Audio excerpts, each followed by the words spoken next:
Hello दोस्तों, एक बार आपका फिर से स्वागत है रेलवे की पाठशाला पे। और दोस्तों आज के इस वीडियो में हम करने वाले हैं रेलवे केमिस्ट्री क्लास 2। यानी कि दोस्तों आपके रिक्वेस्ट पर मैंने केमिस्ट्री का है वो सिलेबस पूरा कराने का आपको वादा किया है। पूरा एनसीईआरटी क्लास 9th और क्लास 10th का हम पूरा केमिस्ट्री कवर करने वाले हैं। ये पार्ट 2 वीडियो है, पार्ट 1 वीडियो पहले ही अपलोड किया जा चुका है, प्लेलिस्ट में जाकर देख सकते हैं। तो आज के इस वीडियो हम करेंगे केमिस्ट्री के कुछ न्यूमेरिकल्स बेस्ड क्वेश्चन। और कल हमने क्या किया था, कुछ बेसिक देखी थी कि तत्व क्या होते हैं, यौगिक क्या होते हैं, मिश्रण क्या होते हैं, परमाणु अणु, इनके बारे में देखा था। और आज हम देखेंगे विलयन क्या होता है और विलयन से कैसे कैसे क्वेश्चन बन सकते हैं वो हम देखेंगे। विलयन कितने प्रकार का होता है और यहाँ से देखिए जो भी क्वेश्चन है वो आपको बताऊंगा कैसे कैसे बनते हैं। तो चलिए दोस्तों वीडियो को शुरू करते हैं। तो देखिए यहाँ पर जो पहला जो चीज़ है वो ये है कि विलयन होता क्या है, यानी कि सॉल्यूशन होता क्या है। तो सॉल्यूशन देखिए, जब दो या दो से अधिक पदार्थों को हम, यानी कि 2 और मोर मैटर हैं, उनको हम कॉम्बाइन करते हैं। और कॉम्बाइन कैसे करेंगे? सहमांगी मिश्रण। अब सहमांगी मिश्रण का मैंने कल आपको बताया था, सहमांगी मिश्रण का मतलब होता है एक ही भौतिक अवस्था होनी चाहिए। यानी कि आप ठोस को ठोस में मिलाओ या गैस को गैस में मिलाओ या द्रव को द्रव में मिलाओ। ऐसा नहीं है कि आप एक ठोस ले रहे हो एक गैस ले रहे हो, मतलब सहमांगी मिश्रण होना चाहिए, होमोजीनियस मिक्सचर। ठीक है, तो दो या दो से अधिक पदार्थों का सहमांगी मिश्रण होता है, उससे क्या हम बोलते हैं? विलयन बोलते हैं। जैसे कि देखिए जो धातु होती है ना, तो धातु का जो सहमांगी मिश्रण होता है उसको हम क्या बोलते हैं? मिश्र धातु बोलते हैं। आपको होता है बहुत सारी मिश्र धातु, जैसे कि पीतल होता है। ठीक है, तो पीतल में होता है तांबा, और आपके जो पीतल होता है ना, पीताजी, ठीक है, इसे याद कर लो। पीतल में होता है आपके तांबा और जिंक, बिल्कुल सीधा सा है। तो ऐसे यहाँ पर जो विलयन होता है ना, विलयन वो दो चीज़ों से मिलकर बना होता है। एक होता है विलेय, एक होता है विलायक। यानी कि सॉल्यूशन होता है वो सोल्यूट प्लस सोलवेंट दोनों से मिलकर बना होता है। अब देखिए जो कि साइंस बैकग्राउंड से है उनको तो प्रॉब्लम होगी नहीं, लेकिन जो आर्ट्स या पर आपके कॉमर्स बैकग्राउंड से है, आपको बता दूं। देखिए विलेय क्या होता है? विलेय पदार्थ वो पदार्थ होता है जो घुलता है। जैसे आपने क्या लिया, आपने दूध लिया पीने के लिए, तो दूध में आपने चीनी डाली, तो जो चीनी है ना वो तो आपकी रहती है क्या? विलेय। और जो विलायक यानी कि जो घोलता है, मतलब किस में घुली है, उसे हम क्या बोलते हैं? विलायक। यानी कि दूध रहेगा ना वो क्या रहेगा? विलायक। ठीक है, आप समझ गए अच्छे से। मतलब जो चीज़ घुलती है, ठीक है, जो चीज़ घुलती है वो होती है विलेय, और जो चीज़ जिसमें घुलती है, मतलब जिस चीज़ में घोली जाती है उसे क्या बोलते हैं? विलायक। ठीक है, और एक और चीज़ आप समझ सकते हो। देखिए विलेय जो होता है ना उसकी मात्रा क्या होती है? कम, और विलायक की मात्रा क्या होती है? ज़्यादा। और इन देखो विलेय में 3 अक्षर होते हैं, मतलब छोटा होता है, मतलब कम मात्रा में लेंगे। और विलायक में 4 अक्षर है, मतलब इसमें क्या होंगे? ज़्यादा मात्रा होगी। मतलब आप दूध ले, ऐसा तो है नहीं कि दूध मतलब 1 किलो लिया 2 किलो चीनी मिला दी, मतलब कम ही मिलाओगे तो आप आसानी से पहचान सकते हो कि विलेय कौन सा है और विलायक कौन सा है। चलिए कुछ एग्जाम्पल के माध्यम से आपको और यहाँ पर समझाता हूँ। जैसे टिंचर आयोडीन होता है ना, तो टिंचर आयोडीन होता है वो आयोडीन और या आपके एल्कोहल दोनों से बनता है। तो वहाँ पर देखिए विलायक क्या होगा? यानी कि जिसमें घोला जाता है तो वो क्या होगा? एल्कोहल। लेकिन किसको घोला जाता है? आयोडीन को, तो आयोडीन क्या हो गया? विलेय। ऐसे देखिए हमारा वायुमंडल है, वायुमंडल में आपको पता है वायुमंडल में अगर 100% गैस है तो उसमें से 78%, ठीक है, 78% गैस है, वो यहाँ पर नाइट्रोजन होती है। अगर मैं आपको एक फेयर सा डायग्राम बना के दूँ तो 78% कुछ ये होगा, पूरा 78%। 78% नाइट्रोजन होगी, उसके बाद में 21% ऑक्सीजन होगी, उसके बाद में बची कुछ गैसें होंगी, वो कुछ कुछ मात्रा में होंगी। तो देखिए हमारा वायुमंडल को अगर हम एग्जाम्पल माने तो नाइट्रोजन तो क्या होगी? विलायक। ठीक है, यानी कि जिसकी मात्रा ज़्यादा होती है तो नाइट्रोजन तो विलायक है, और जो कम मात्रा की जो भी सारी गैसें हैं वो क्या होंगी? विलेय होंगी। ठीक है, इससे आप समझ सकते हो। ठीक है, चलिए अब बात करते हैं। एक विलयन होता है, एक सॉल्यूशन होता है, उसमें क्या क्या गुण होते हैं, क्या क्या प्रॉपर्टी होती है। तो पहला तो आपको बता दें ये क्या होता है? सहमांगी मिश्रण होता है, मतलब होमोजीनियस मिक्सचर होता है। दूसरा, इसके कण का आकार होता है वो 1 नैनोमीटर होता है। मतलब जो साइज होता है ना इसके कणों का, मतलब जिन कणों से मिलकर बना होता है उनकी साइज क्या होती है? 1 नैनोमीटर। अब 1 नैनोमीटर क्या होता है? 10⁻⁹ मीटर। ठीक है, तो चलिए अब देखते हैं अगली प्रॉपर्टी। वो ये है कि विलयन में प्रकाश का मार्ग नहीं दिखता। मान लीजिए आपने विलयन लिया और विलयन में आप टॉर्च डालोगे ना तो आपको वहाँ पर प्रकाश नहीं दिखेगा, मतलब आर पार नहीं दिखेगा, पारदर्शी नहीं दिखेगा। ये विलयन की पहचान है। अगर विलयन प्रॉपर विलयन है, मतलब उसमें बिल्कुल शुद्ध मात्रा में विलयन है, तो विलयन की पहचान ये है कि उसमें प्रकाश का मार्ग नहीं दिखेगा।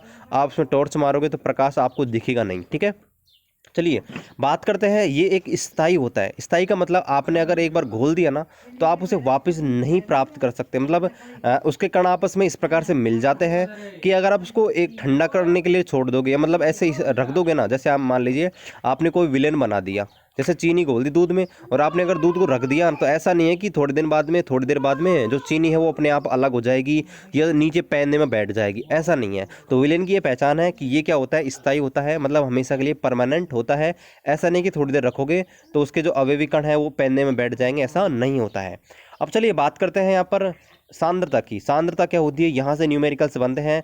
सांद्रता आपको पता होनी चाहिए, सांद्रता को बोलते हैं कंसंट्रेशन, ठीक है, कंसंट्रेशन ऑफ सॉल्यूशन। तो देखिए होता क्या है, मान लीजिए आपने क्या लिया, आपके पानी लिया, ठीक है, 1 लीटर पानी ले लिया, तो देखिए आप उसमें चीनी घोलना चाहते हैं। तो ऐसा तो है नहीं कि सर 1 किलो आपके पानी है उसमें 1 बोरी चीनी घोल दी, तो यानी कि एक निश्चित मात्रा ही होगी ना जहाँ तक चीनी घोल सकती है, ठीक है।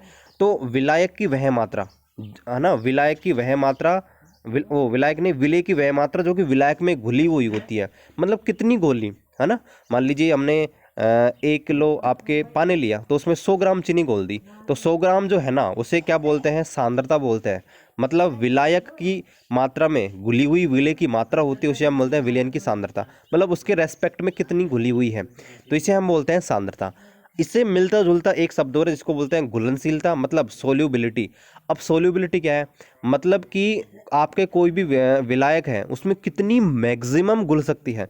मान लीजिए 1 किलो आपने पानी ले लिया, तो 1 किलो पानी में कितनी अधिकतम चीनी घुल सकती है, मान लीजिए 500 ग्राम या 600 ग्राम, कितनी मैक्स से मैक्स जितनी घुल सकती है ना, उसकी मात्रा को बोलते हैं घुलनशीलता। मतलब उससे ऊपर और नहीं घोल सकते हम, तो उससे हम बोलते हैं घुलनशीलता। तो आप समझ आ गए घुलनशीलता क्या होती है और सांद्रता क्या होती है। अब चलिए सांद्रता के आधार पर ही जो विलयन होते हैं उनको 2 प्रकार से बांटा गया है, एक होता है सांद्र विलयन, एक होता है तनु विलयन। तो देखिए सांद्र विलयन होता है ना, इसको संतृप्त विलयन भी बोलते हैं, और अंग्रेजी में बोलते हैं इसको कंसंट्रेट सॉल्यूशन। अब देखिए कंसंट्रेट सॉल्यूशन क्या होता है, 2 चीज़ें होती हैं, विलेय और विलायक, मतलब एक तो जो घोलता है और एक जो घुलता है। अब देखिए जो विलेय पदार्थ होता है ना, विलेय पदार्थ, तो अगर विलेय पदार्थ की मात्रा जो आपके घुलनशीलता से ज़्यादा है, मतलब जितना घुल सकता है, मान लीजिए आपके 1 किलो चीनी ली और 1 किलो चीनी में 500 ग्राम, वो 1 किलो पानी लिया, 1 किलो पानी में 500 ग्राम ही चीनी घुल सकती है। मान लीजिए हमने 600 ग्राम ले ली, मतलब जितनी घुल सकती है उससे ज़्यादा ले ली, तो उस प्रकार के विलयन को बोलते हैं सांद्र विलयन।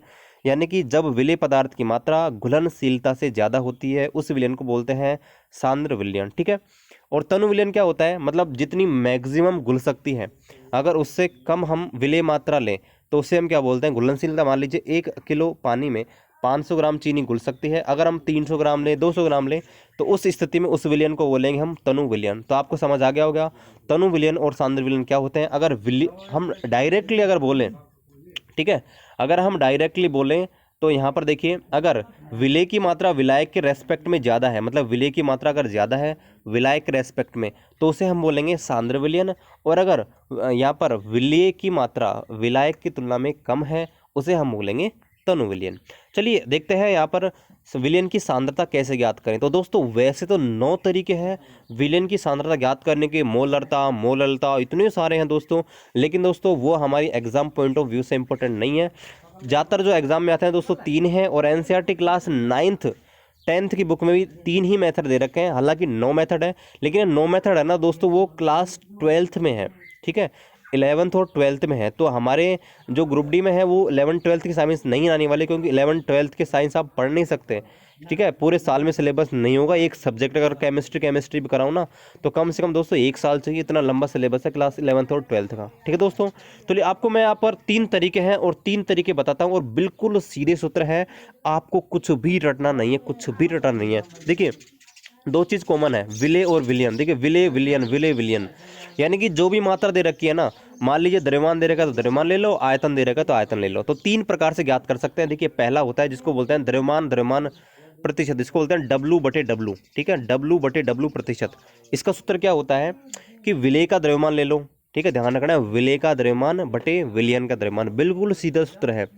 विलेय का द्रव्यमान विलयन का द्रव्यमान, mass of solute mass of solvent. अब मान लीजिए हमारे पास द्रव्यमान की बात नहीं कर रहा, आयतन दे दिया, मान लीजिए विलयन का द्रव्यमान की जगह विलयन का आयतन देते हैं तो विलयन का आयतन रख देंगे। इसे बोलेंगे द्रव्यमान आयतन प्रतिशत, यानी कि W/V प्रतिशत, ठीक है। और तीसरा है जब हमको दोनों के विलयन दे रखे हैं, दोनों के आयतन दे रखे हैं, ठीक है, तो आयतन दे रखे हैं तो क्या करेंगे, दोनों का आयतन ले लेंगे, यानी कि इसको बोलेंगे V/V, यानी कि वॉल्यूम प्रतिशत। यानी कि बिल्कुल सीधे सूत्र है, कुछ भी कॉमन नहीं है, वो मतलब कुछ भी डिफरेंट नहीं है, कॉमन तीनों में सेम है। देखो विलय/विलयन, विलय/विलयन, विलय/विलयन, और जो मात्रा आपको दे रखी है द्रव्यमान में दे रखी है द्रव्यमान में, आयतन में दे रखी है तो आयतन में, बिल्कुल सीधा सा है। चलिए आपके सामने कुछ न्यूमेरिकल करते हैं। देखिए एक विलयन है, उसमें 320 ग्राम विलायक है, ठीक है। देखिए आपको दे रखा है 320 ग्राम विलायक है और उसमें 40 ग्राम साधारण नमक घुला हुआ है। अब देखिए मैंने आपको बताया था विलायक तो दे ही रखा है, स्पष्ट दे रखा है विलायक, और जो चीज़ घुलती है ना, यहाँ बोल रहा है नमक घुल रहा है, तो नमक क्या है यहाँ पर, विलेय पदार्थ, जो कि 40 ग्राम है। तो आपसे पूछा विलयन की सांद्रता ज्ञात कीजिए, तो विलयन की सांद्रता का सूत्र क्या है, हमारे पास की विलेय की मात्रा बटे विलयन की मात्रा। अब देखिए हमारे पास ये रहा विलायक और ये रहा विलेय। हम पहले विलयन ज्ञात करेंगे, क्योंकि दोस्तों विलयन हम जानते हैं, विलयन बराबर होता है विलेय प्लस विलायक, ठीक है, विलेय प्लस विलायक। तो यहाँ पर देखिए विलेय विलेय विलायक ये रहा, विलेय ये रहा, दोनों को मिलाएंगे तो ये तो बन गया क्या, विलयन, ठीक है। और सूत्र भी दिखाया था आपको, देखिए पहला वाला विलेय बटे विलयन, बिल्कुल सीधा सूत्र है, और गुणा 100 कर देना है। यानी देखिए विलेय पदार्थ आपको दे रखा है कितना, नमक है 40 ग्राम और 360 टोटल हो गया, 100 से गुणा करेंगे, आंसर आ जाएगा 11.1%। बिल्कुल सीधा है दोस्तों, बिल्कुल सीधा। चलिए बात करते हैं एक और ऐसे कैसे न्यूमेरिकल की। देखिए एक विलयन है, उसमें 250 ml विलायक में कोई विलेय पदार्थ घुला हुआ है। यदि विलयन का आयतन 300 ml है तो इसकी सांद्रता ज्ञात कीजिए। इस क्वेश्चन में थोड़ा सा अलग है। देखिए आपको विलायक तो यहाँ दे दिया, ठीक है, 250 ml, और ml ध्यान रखना दोस्तों, ml हमेशा वॉल्यूम को रिप्रेजेंट करता है, जबकि आपको ग्राम किलोग्राम है ये द्रव्यमान को, और आपको मिलीलीटर लीटर ये दे रखे हैं, तो दोस्तों ये प्रदर्शित करते हैं किसको, आपके आयतन को, ठीक है। तो देखिए यहाँ पर ये तो आपको दे रखा है क्या, विलायक, ठीक है, 250 ग्राम और वो 250 ml, और यहाँ दे रखा है आयतन किसका, विलयन का, मतलब विलयन का टोटल 300 है और विलायक कितना है 250। तो हम जानते हैं देखो क्या, विलयन बराबर क्या होता है, विलेय प्लस विलायक, ठीक है, विलेय प्लस विलायक। तो विलयन है 300 और विलायक है 250, तो विलेय की मात्रा कितनी हो गई, 50 ml, विलेय की मात्रा 50 ml हो गई। और सूत्र हम जानते हैं क्या होता है, आयतन दे रखा तो क्या करेंगे, विलेय का आयतन बटे विलयन का आयतन, बिल्कुल सीधा सूत्र है, गुणा 100 करेंगे, रखेंगे दोस्तों, बिल्कुल सीधा है, ठीक है। हल करेंगे आ जाएगा 16.66%, यानी कि बिल्कुल सीधा न्यूमेरिकल है। यहाँ पे अगर यहाँ पर सांद्रता के क्वेश्चन आएंगे ना दोस्तों, बिल्कुल सीधे हैं, 3 सूत्र हैं, तीनों के तीनों बिल्कुल सीधे सूत्र हैं, ठीक है दोस्तों। और अगर आपको फिर भी कोई भी डाउट है, आप मैंने टेलीग्राम पे डाउट ग्रुप क्रिएट कर रखा है, वहाँ आप आपके जो भी सारे सवाल है ना वो आप भेज दो, आपको आंसर मिल जाएगा। चलिए अब बात करते हैं यहाँ पर विलयन के बाद एक चीज़ आती है, इससे मिलते जुलते, इसको बोलते हैं निलंबन, इसको बोलते हैं सस्पेंस। अब देखिए तो दोस्तों निलंबन क्या है, देखिए अभी जो हमने विलयन पढ़ा था ना वो तो होता है सहमांगी मिश्रण, लेकिन मान लीजिए हमने ठोस ठोस को, गैस गैस को, द्रव द्रव को आपस में नहीं मिलाया, दो अलग अलग भौतिक अवस्था वाले पदार्थों को मिला दिया, तो उसे हम बोलेंगे असमांगी मिश्रण, है ना, जिसको बोलते हैं हेट्रोजीनियस, ठीक है, हेट्रोजीनियस बोलते हैं अंग्रेजी में, ठीक है। तो यहाँ पर देखिए एक ऐसा असमांगी मिश्रण जिसके कण घुलते नहीं है, आपस में घुलते नहीं है, ठीक है, मतलब आपस में घुलेंगे नहीं, तो उसे हम क्या बोलेंगे, निलंबन। अब देखिए इसके कुछ गुण है वो देख लीजिए, ये प्रकाश के किरणों को फैला देते हैं। मान लीजिए जब हम कोई निलंबन कण है उसमें से टॉर्च देकर प्रकाश किरणों को गुजारेंगे ना, तो क्या करेंगे, प्रकाश किरणों को फैला देंगे। दूसरा, अगर हम इस प्रकार के जो आपका मिश्रण है ना, इसको थोड़ी देर के लिए रख देंगे ना, तो होगा क्या, उसके जो कण है ना अलग अलग हो जाएंगे, मतलब क्या हो जाएंगे, नीचे की ओर बैठ जाएंगे। मान लीजिए आपने पानी में कोई ऐसी चीज़ घोल दी जो कि घुलती नहीं है, ठीक है, जैसे आपने चौक के टुकड़े डाल दिए, ठीक है, चौक के टुकड़े डाल दिए, उसमें मिट्टी डाल दी, तो मिट्टी पानी में घुलेगी नहीं ना, वो नीचे बैठ जाएगी। तो होता क्या है कि जब ऐसे आपके निलंबन कण होते हैं ना, निलंबन, उनको जब थोड़ी देर के लिए रख देंगे तो वो क्या होता है, नीचे की ओर पैने में बैठ जाते हैं। तीसरा, ये क्या होता है, ऐसा ही होता है, ऐसा नहीं कि मिल गए आप उसको अलग नहीं कर सकते, मतलब ये टेम्परेरी होता है, मिट्टी उसमें घुलती नहीं है, मतलब उसमें घुलता नहीं है प्रॉपरली, तो वो क्या होता है, ऐसा होता है, टेम्परेरी होता है। अब देखिए कुछ एग्जांपल देख लेते हैं, जैसे आप किसी पानी में रेत को मिला देते हैं तो वो क्या होता है, आपके निलंबन कण होते हैं। जल में आटा मिला दिया, वो भी निलंबन होता है। चौक होता है, उसको जल में मिला दिया तो ये भी निलंबन होता है, ठीक है दोस्तों, ये था आपका निलंबन।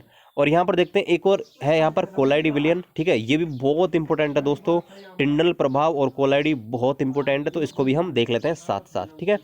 तो देखिए कोलाइड विलेन क्या होता है, ये होता तो निलंबन जैसा ही है, होता तो निलंबन जैसा ही है, ये भी असमांगी मिश्रण होता है, लेकिन दोस्तों निलंबन कण आता है ना, उसको हम आंख से देख सकते हैं। यहाँ पर मैंने लिखा नहीं कि हाँ ये लिख रखा ना, इसको आंख से देख सकते हैं। निलंबन के कण होते हैं इनको आंख से देख सकते हैं, लेकिन कोलाइडी होता है ना, इनको दोस्तों आंख से नहीं देख सकते, क्योंकि इनका आकार होता है बहुत छोटा होता है। ठीक है, अब इससे रिलेटेड एक चीज़ है टिंडल इफेक्ट। अब देखिए टिंडल प्रभाव क्या है, एक वैज्ञानिक था जिसका नाम था टिंडल, उन्होंने क्या किया, एक आपके कोलाइड विलेन लिया, और कोलाइड विलेन लिया, ये आपके भर लिया इसमें कोलाइड विलेन, और इसने क्या किया, यहाँ से टॉर्च मारा इस पर, ठीक है, यहाँ से टॉर्च मारा, और इधर उसने सूक्ष्मदर्शी लगाकर ऊपर लंबवत देखा, तो उसने क्या पाया कि जब प्रकाश की किरण इस विलेन से गुजरती है ना, तो यहाँ पर उसको ऐसा लगा कि जो जिस रास्ते से वो गुजरती हैं उनका रास्ता क्या होता है, चमकीला प्राप्त होता है। तो इसी प्रभाव को उन्होंने बोला टिंडल इफेक्ट। ठीक है, यानी कि जब प्रकाश किसी कोलाइडी विलयन से गुजारा जाता है तो प्रकाश का प्रकीर्णन होता है, और प्रकीर्णन होने के बाद इसका मार्ग क्या हमको कैसा दिखाई देता है, चमकता दिखाई देता है, यानी कि चमकीला दिखाई देता है। चलिए इसका कुछ एग्जाम्पल्स देख लेते हैं। देखिए जैसे सिनेमाघर होते हैं, तो सिनेमाघर में प्रोजेक्टर लगे रहते हैं, और प्रोजेक्टर से क्या होते हैं, कोई फिल्म है वो पर्दे पर दिखाई जाती है, जो पर्दे पर हम फिल्म देखते हैं ना, वो एक्चुअली कोलाइडी कणों के द्वारा ही दिखाई देती है। ठीक है, दूसरा, आप किसी अंधेरे कमरे में ऑब्जर्व करना, एक पूरा अंधेरे कमरे में घुस जाइए, बिल्कुल अंधेरा है, ठीक है, और दोपहर का टाइम है, आप सिर्फ एक जो खिड़की है वो खोल दीजिए थोड़ी सी, जहाँ से मान लीजिए कोई प्रकाश की किरण आ सकती है, मतलब प्रकाश की किरण आपको दिखाई देगी, तो आप उसके रास्ते में देखेंगे बहुत सारे छोटे छोटे कण आपको दिखाई देंगे, तो उसे हम बोलते हैं आपके कोलाइडी विलयन। इसके बाद कोलाइड विलेन है ना, वो आपके दूध भी होता है, साबुन का विलेन भी होता है, स्याही भी होती है, हमारा ब्लड होता है वो भी एक प्रकार का कोलाइड विलेन होता है, स्टार्च होता है वो भी कोलाइड विलेन होता है। तो दोस्तों आज की क्लास में हमने जाना कि आपके जो विलेन होते हैं, कोलाइड होते हैं, निलंबन क्या होते हैं, और कल हम बात करेंगे कि आपके जो कोई भी जो पदार्थ होते हैं उनमें कुछ अशुद्धियाँ होती हैं, तो उन अशुद्धियों को कैसे अलग करेंगे। ठीक है, लगभग 6-7 मेथड हैं, आपने देखा होगा प्रभाज्य आसवन विधि, ठीक है, आपने नाम सुना होगा, तो इनको हम कल देखने वाले हैं। और दोस्तों आज बताना कि आज की क्लास आपको कैसे लगी, और मिलते हैं दोस्तों आपसे अगले वीडियो में, तब तक जय हिंद जय भारत।